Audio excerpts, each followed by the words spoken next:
Okay, अभी first वाला question मैं तुम्हें सॉल्व करके बता रहा हूँ, वो कार वाला क्वेश्चन। ठीक है, तो क्वेश्चन बहुत बड़ा था, शायद इसीलिए कन्फ्यूजन हुआ। तो यहाँ पे 3 कार के बारे में बोला है, राइट। कार ए क्या डायरेक्शन एक ट्रैवल कर रहा था, और फिर हमें दिखता है कार बी भी है और कार सी भी है। पेन का गड़बड़ हो रहा था, चलो। तो कार बी है और कार सी भी है। तो ये क्या कर रहा था, ऐसे इस डायरेक्शन में आ रहा है, और कार बी क्या कर रहा है, इस डायरेक्शन में ट्रैवल कर रहा है। ठीक है, अब ट्रैवल करते करते अब सोचो ये 3 कार है, राइट। कार ए मोशन में है, कार ए आराम से जा रहा है अपना, कार सी क्या कर रहा है, उल्टा डायरेक्शन से आ रहा है। ठीक है, एक ऐसा रास्ता होता है ना, सिंगल रेन रास्ता, जैसे ऐसे रास्ता होता है ना, कुछ कार ऐसे भी ट्रैवल कर सकते हैं और कुछ कार ऐसे भी ट्रैवल कर सकते हैं। तो ऐसा ही सिचुएशन हुआ जहाँ पे कार ए जो है ट्रैवल कर रहा था अपना चुपचाप, फिर कार सी सामने से ऐसे ट्रैवल कर रहा था और कार बी यहाँ से पीछे से आ रहा है। ठीक है, अब क्या हुआ, एक ऐसा पॉइंट ऑफ सिचुएशन आ गया जब बी से लेके ए का जो डिस्टेंस है वो 1 किलोमीटर रह गया है, और ए से लेके सी का जो डिस्टेंस है वो भी 1 किलोमीटर रह गया, मतलब सेम डिस्टेंस में आ रहा है। ए जो है एकदम सेंटर में पहुंच गया है, सी से लेके ए तक का जो डिस्टेंस है वो भी 1 किलोमीटर, और फिर बी से लेके ए तक का जो डिस्टेंस है वो भी 1 किलोमीटर है। ऐसे सिचुएशन में अचानक बी को पता नहीं क्या चुल मचा। बी ने बोला कि चलो मैं एक काम करूँगा, अब मैं ए को ओवरटेक करके यहाँ पे आऊँगा। ठीक है, बट अब क्या है, ये जब ओवरटेक करेगा तो एक चीज़ इसको ध्यान में रखना पड़ेगा कि ये सी का जो एक्सीलरेशन है या जो सी का जो स्पीड है उसको ध्यान में रखना पड़ेगा, नहीं तो बी तो डायरेक्टली सी को जाकर टक्कर मार देगा, राइट, पंक्चर कर देगा इसको। तो तो इसीलिए क्या हुआ, बी बी बहुत वो है ना, चुल मचा है इसको ओवरटेक करना है को, तो ये ओवरटेक करेगा, राइट। अब क्वेश्चन बोल रहा है कि इसका एक्सेलरेशन कितना होना चाहिए ताकि ये सी से पहले ए को ओवरटेक कर ले। ठीक है, तो यही चीज़ है। अब इसको कैसे सॉल्व करेंगे, देखो। सबसे पहले कुछ नहीं करेंगे, सबसे पहले हम लोग स्पीड को कन्वर्ट कर लेते हैं। स्पीड ऑफ ए कितना दिया है according to the question, 36 kilometre per hour दिया है। इसी को अगर हम लोग मीटर पर सेकेंड में कन्वर्ट करेंगे तो हमें क्या करना पड़ता है, जस्ट 5/18 से मल्टीप्लाई करना है। ये तो बचपन में ही पढ़ा होगा तुमने, है ना। कन्वर्टिंग 5/18 से मल्टीप्लाई कर दो तो इसका आंसर आएगा 10 metre per second. Okay, very simple. इसके बाद क्या होगा, अब सिमिलरली हम लोग स्पीड ऑफ बी वाला कार निकालेंगे जो कि है 54। अच्छा, एक और चीज़, speed of B and speed of C ये दोनों सेम है। ठीक है, ये हमारा क्वेश्चन में बोल दिया है, ये सेम ही सेम। ठीक है, ये क्वेश्चन में बोल दिया है स्पीड ऑफ बी और स्पीड ऑफ सी दोनों ही सेम है, जो कि है 54 किलोमीटर पर आवर। तो 54 किलोमीटर पर आवर क्या होगा, 54 multiply to 5/18 metre per second, that is going to give us 15 metre per second. चलो, ये तो सॉर्टेड हो गया।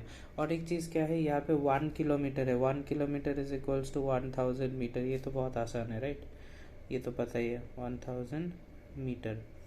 चलो, ये तो हो गया। ओके, अभी टाइम टेकन बाई सी निकालेंगे। ठीक है, अच्छा, पहले क्या करना है, क्या क्यों निकालेंगे टाइम टेकन बाई सी। हम लोग क्या करेंगे, time taken by C to overtake A. पहले ये निकालेंगे कि सी को कितना टाइम लगेगा ए को ओवरटेक करने में। मतलब बात फंडा यही है कि देखो, बी को चुल मचा, ये ओवरटेक करना चाहता है, तो अभी हम लोग देखेंगे कि सी का टाइम कितना लगता है ए को ओवरटेक करने में। अगर सी को कम टाइम लग रहा है तो सी जल्दी पहुंचेगा ए तक, और अगर बी को कम टाइम लग रहा है तो बी वो पहले ओवरटेक कर पाएगा ए को। तो वही हम लोग स्टडी करेंगे। ठीक है, तो पहले हम लोग सी का स्टडी करते हैं कि C time taken by C to overtake A. तो कितना होगा टाइम टेकन, हम लोग को टाइम का फॉर्मूला क्या है, t is equals to distance by कितना, वो होता है ना, कितना होता है, distance by speed, right. Okay, तो यहाँ से हमें डिस्टेंस तो पता है, distance is equals to 1000 metre, distance equals to 1000 metre. और स्पीड क्या होगा, स्पीड जो है, स्पीड होगा ये तुम्हारा ए से लेके बी, ए से लेके सी, तो हमें इसको प्लस करना पड़ेगा, राइट।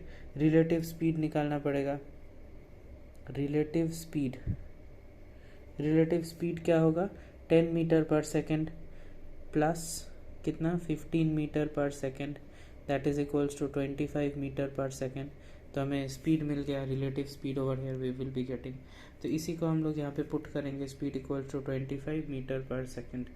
ठीक है, तो अभी आंसर क्या आएगा इसका, इसका आंसर आएगा 40 seconds. Metre metre cancels out, 40 seconds मिल गया एज अ टाइम। ओके, अभी डिस्टेंस ट्रैवल्ड बाई ए, ठीक है, ए का डिस्टेंस क्या होगा, डिस्टेंस ट्रैवल्ड बाई ए, ठीक है, डिस्टेंस ट्रैवल्ड बाई ए। अब टाइम हमें पता है कि 40 सेकेंड है। डिस्टेंस का फॉर्मूला क्या होता है, डिस्टेंस इज इक्वल्स टू क्या होता है, स्पीड इनटू टाइम, राइट। तो स्पीड हमें पता है, स्पीड कितना है, स्पीड अपना है 10 मीटर पर सेकेंड, जो हमें यहाँ से मिला है 10 metre per second, speed of ए है ना 10 metre per second, multiply two time अपना है 40 सेकेंड्स। तो क्या मिलेगा 10 इंटू 40 इज 400, और क्योंकि हम डिस्टेंस निकाल रहे हैं यहाँ पे दोबारा से सेकेंड कट जाएगा and will be having metre. तो ये भी मिल गया, राइट। अभी क्या करना है, अभी बी का डिस्टेंस देखना है, बी ने कितना डिस्टेंस कवर किया, ये तो ए का था। तो अभी distance covered by B, distance covered by B कितना होगा, हमें पता है कि बी यहाँ पे कितना डिस्टेंस कवर करता है। ओके, फर्स्ट ऑफ ऑल ए तक पहुँचने के लिए उसको 1000 मीटर कवर अप करना पड़ेगा, राइट। और एक और चीज़ हम लोग देख रहे हैं कि डिस्टेंस कवर्ड बाय ए का ए ने कितना डिस्टेंस कवर किया है, ए ने 400 मीटर्स कवर कर लिया है डिस्टेंस ट्रैवल्ड बाय ए। तो इसका मतलब इसको बी को क्या करना पड़ेगा, पहले तो ए तक ट्रैवल करना पड़ेगा और ए का डिस्टेंस भी ट्रैवल करना पड़ेगा उसको ओवरटेक करने के लिए।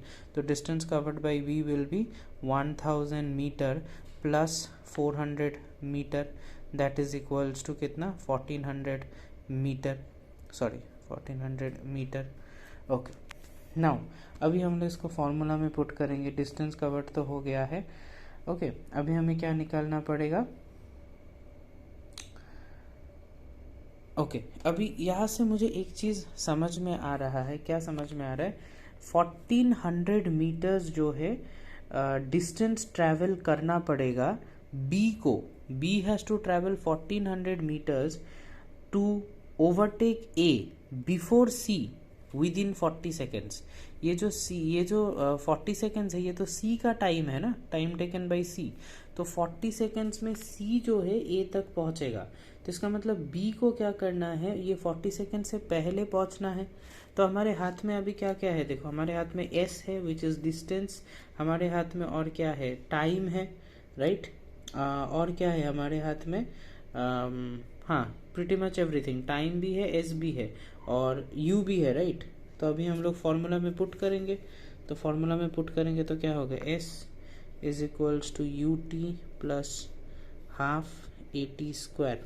तो एस यहाँ से हमें मिल रहा है 1400, ठीक है, is equals to u t, u हम यहाँ पे मिल रहा है, इनिशियल वेलोसिटी मिल रहा है 15, राइट, ये हो गया 15 multiplied to t, t is 40 seconds, हमें 40 सेकेंड्स यहाँ पे मिला है, ठीक है, मल्टीप्लाइड टू हाफ।